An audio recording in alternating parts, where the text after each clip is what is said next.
Алешины сказки. Сказка вторая. Костер. Долго ли, коротко ли, а с той поры, как Алеша посидел с дедом на лавочке, вопросов становилось все больше. Ноги будто сами привели его к теперь уже знакомому дому. Дед сидел на заваленке и встретил его, как будто они знали друг друга уже давным-давно. А мальчик про себя отметил, что и правда, будто не в гости, а домой вернулся.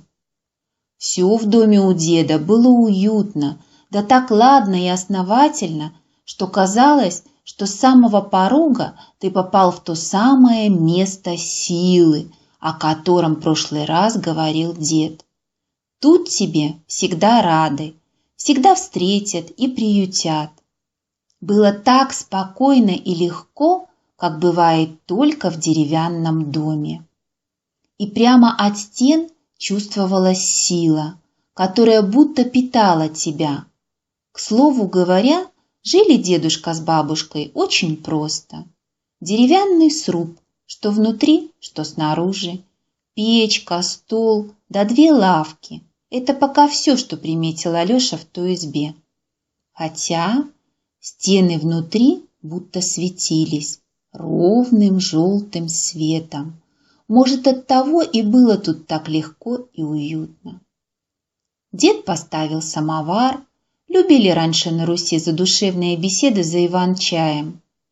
Может, от того, что не спешили никуда, а может, послушать любили друг друга. Как ни возьми, а все ж родные. Одним словом, сядут люди, бывало, поговорить, да глядишь, и песню споют какую.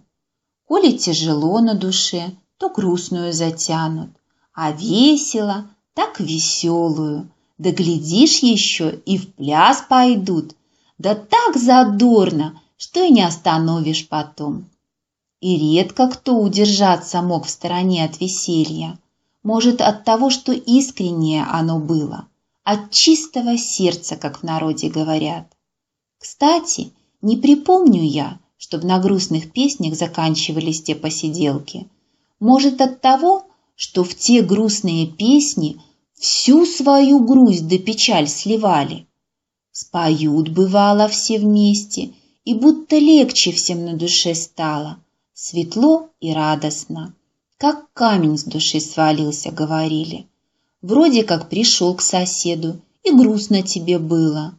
Спели, и всего-то. А вон, а как, непроста песня-то на Руси была. Чудно, одним словом. Сейчас-то не так часто поют, да только песни те до сих пор в народе живут, оттого и зовутся народными. Правда то или нет, мне неведомо, да только к психологам в то время никто не ходил, да и не было их, от того, что к друзьям да к соседям ходили, да помогали друг дружке люди русские, от всей души, от чистого сердца опять же. А может, не было тех странных психологов потому, что каждый сам в то время на Руси-матушке душу видел, да понимал больше, чем многие ученые люди сейчас. Одним словом, загадка. Ну да ладно, другой раз об этом. Будет случай еще. Сели, значит. Дед тут и спрашивает. Ну, что надумал Алеха? Запали мне слова в голову про душу, что ты на лавке тогда говорил, дедушка. Как ее открыть-то? Открыть-то? Открыть несложно. Да и нет в мире ничего сложного. Потому, кто ищет, мир сам открывается. А ты знай себе, смотри, да слушай его, лишь усмехнулся дед. Только слушать надо правильно. А давай-ка мы с тобой костер заведем. На дворе уже начиналась осень, и по-осеннему накрапывал мелкий дождик. Так ведь дождь на дворе-то, посмотрел в окно мальчуган. Ну, то не беда, сказал хитро прищурившись дед. Он вышел на крыльцо, взглянул на дождевые тучи, что висели прямо над домом, прошептал что-то себе под нос, что Алеша не расслышал, улыбнулся. И в тот момент он будто заискрился, а может, Алёше это только показалось. Сложил мозолистые ладони в горсть, поднес их к губам и подул в них, направляя в небо и поворачиваясь в ту сторону, куда он как бы сдувал тучи. Потом еще что-то прошептал и вернулся в хату допивать чай. Молча они посидели несколько минут, и вдруг сквозь оконное стекло на стол упал лучик света. Мальчик глянул в окно и увидел, что там будто все расцвело. «Пойдем лишь», — сказал дед. Вместе вышли они на крыльцо, и Алеша не поверил своим глазам. Ветер, взявшийся будто ниоткуда, колыхал верхушки деревьев, что стояли неподалеку. Он разгонял тучи в ту сторону, куда несколько минут назад подул дед, будто огромная метла мела и очищала дорогу солнцу. Неспешно, без лишних движений, дед подошел к поленнице, взял топор и начал колоть дрова. В его движениях не было никакой суеты и спешки, и вместе с тем они были наполнены какой-то непонятной силой. Казалось, что это не топор колол дрова, а сами дрова, понимая, что не в силах противостоять деду, раскалывались на части. Он будто просто указывал топором, где нужно расколоться. Вроде это было привычное дело для Алеши. Видел он, как колят дрова не раз, и не два, да и самому колоть приходилось. Но то ли делал как-то дед это по-иному, то ли вкладывал какой-то иной смысл в это действие, но сила, которая буквально разливалась вокруг, не оставляла сомнений, что присутствовало в этом деле что-то еще, кроме деда, топора и дров. Соорудив небольшой костерок поодаль на лужайке, дед хитро прищурился. «Ну, зажигай, внучек». «Так спичек у меня нету. Чем поджигать?» С недоумением посмотрел малец на деда. «Во дела! А как же раньше люди жили без спичек-то?» Шутливо нахмурился дед. Между тем Алеша уже ожидал очередного чуда и уже был готов к тому, что дед взглядом воспламенит костер или поводит руками, и огонь сам загорится. А может, молния ударит прямо в костер. Одним словом, он был готов ко всевозможным чудесам. Однако дед просто порылся в кармане, достал какую-то полоску железа, а может, это был изогнутый гвоздь и камень. Одним движением, ударив гвоздем о кремень, он высек искру, и она, попав на стружку, загорелась. Пламя все разгоралось, и дрова будто оживали. Огонь словно мурлыкал и приветствовал их с дедом. Он был ласковым и каким-то родным, как котенок. Дровишки начали весело потрескивать, и вдруг стало как-то уютно и тепло. Все дрова занялись и ровно горели. Вдруг, откуда-то ни возьмись, налетел порыв осеннего ветра. Весь огонь будто сразу откликнулся ему, будто огонь хотел сорваться вместе с ветром и лететь туда, где и он. Костер будто задышал и загудел, словно что-то хотел сказать. Но были это одни гласные звуки, и потому было не очень понятно, что именно он хотел сказать. Он набирал силу и разгорался все сильнее. Казалось, он окреп и стал очень уверен в своей силе. Все ярче и теплее становилось возле него. Теперь он уже не казался таким безобидным, каким был сначала, и малец немного отступил назад, как бы не обжечься. Языки пламени словно плясали на ветру. Казалось, это был и правда какой-то танец, похожий то ли на хоровод, то ли на казачью пляску. Да, сам костер был живой, такой же живой, как и они с дедом возле него. Почему-то раньше мысли о том, что костер может быть живой, Алёше в голову не приходили. А теперь он словно иначе увидел его, будто разглядел то, чего раньше не видел. «Что видишь, внучек?» — лукаво улыбнулся дед, будто читая его мысли. «Костер-то будто живой, такой же, как и мы!» — чуть не задохнулся от радости мальчишка. Дед лишь как-то по-мальчишески рассмеялся в ответ. И Алёша заметил, как заискрились его глаза, и вокруг стало будто еще светлее. Немногие люди нынче это замечают. Раньше-то побольше понимали, глубже видели, в суть смотрели.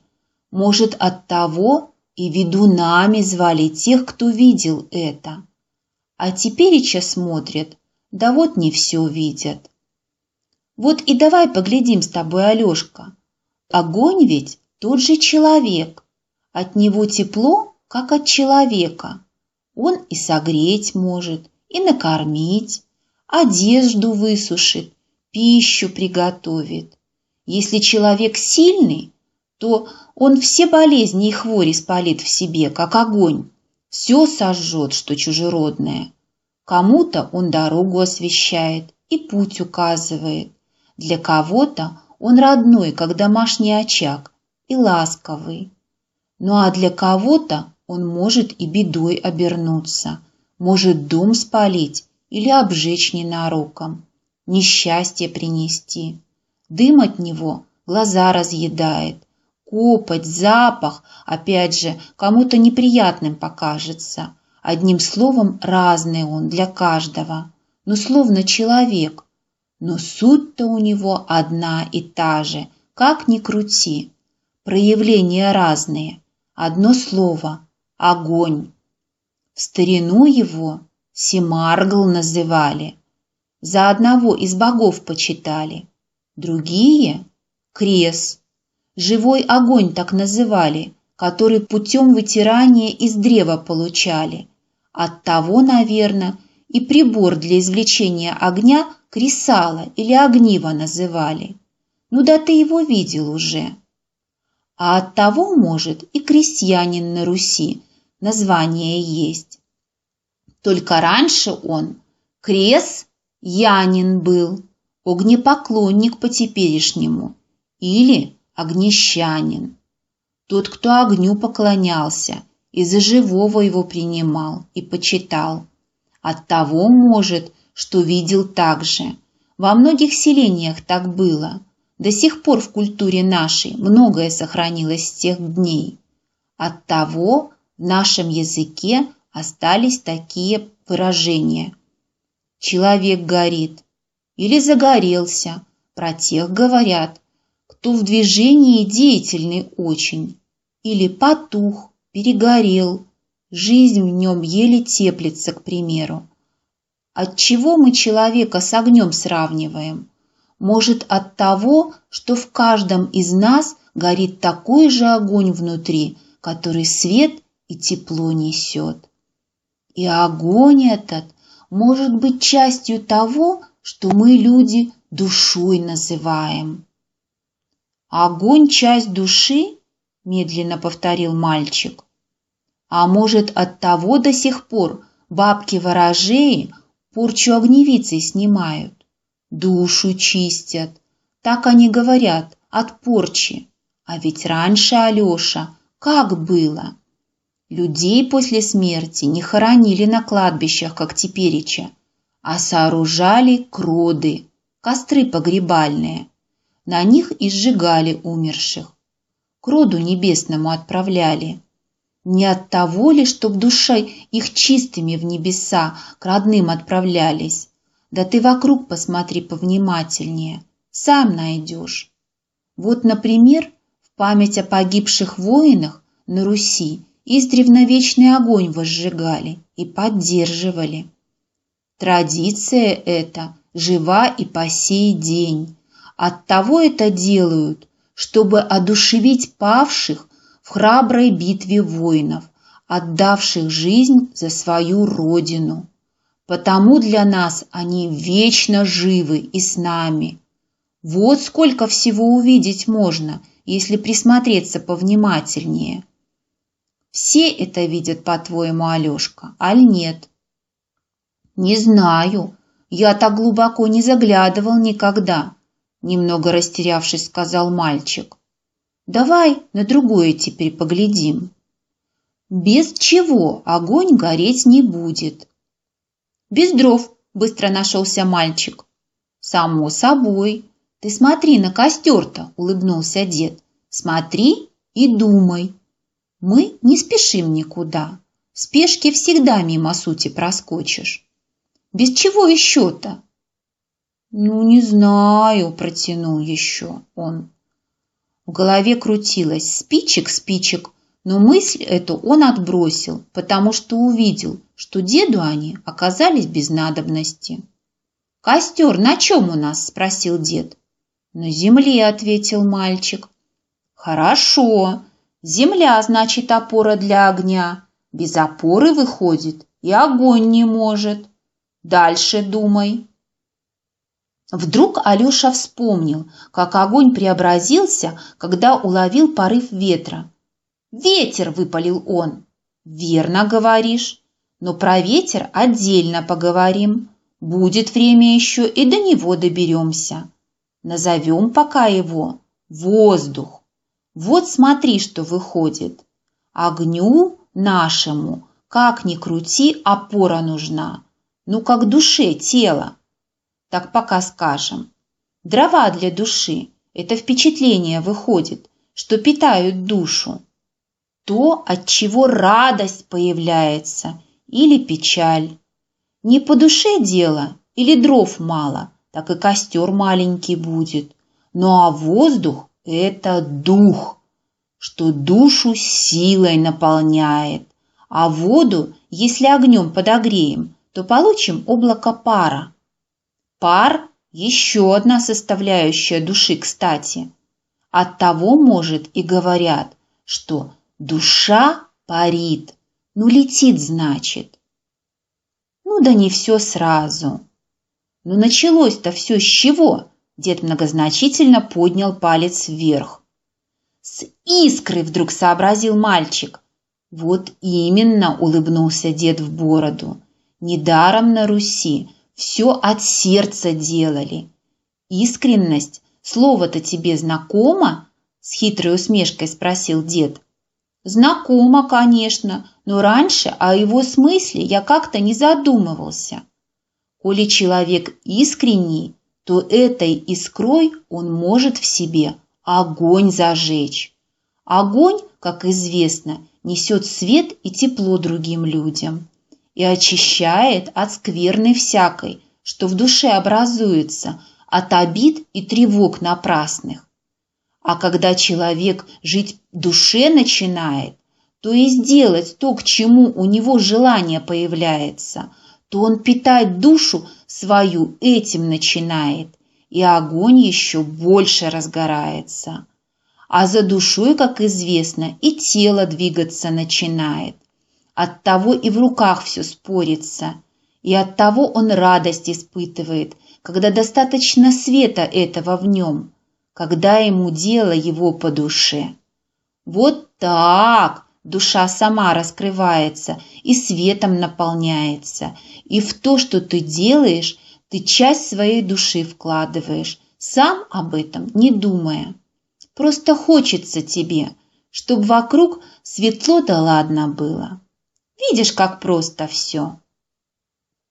Они немного помолчали, наслаждаясь теплом от костра. А то, что мы дерево сжигаем, неплохо, Мы же уничтожаем его, спросил вдруг Алешка. Так костер-то мы из каких дров собирали? Из сухих, ответил малец. Сухое дерево только того и ждет, чтоб его освободили. Его век в этом мире закончен. Может, оттого оно горит так хорошо. Только что срубленное легко-то и не зажжешь. Оно за жизнь будто цепляется. А сухому огонь – этот самый быстрый путь в следующий мир. Жизнь ведь она бесконечна, Алешка. Костер, между тем, уже догорел, и от него остались одни угли. Но странное дело, тепло никуда не ушло. Оно будто стало еще ощутимее.